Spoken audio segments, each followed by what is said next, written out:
Hey guys, Phoenix One here. I just wanted to show you the Zippo measuring tape that was in my latest video. It says a Westinghouse on it.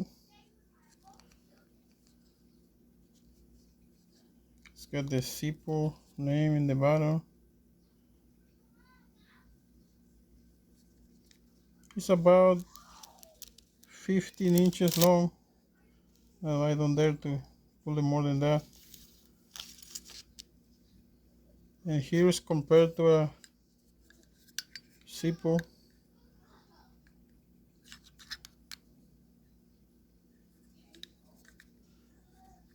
I bought it on eBay, and there's a lot more, a lot more of them out there. So yeah.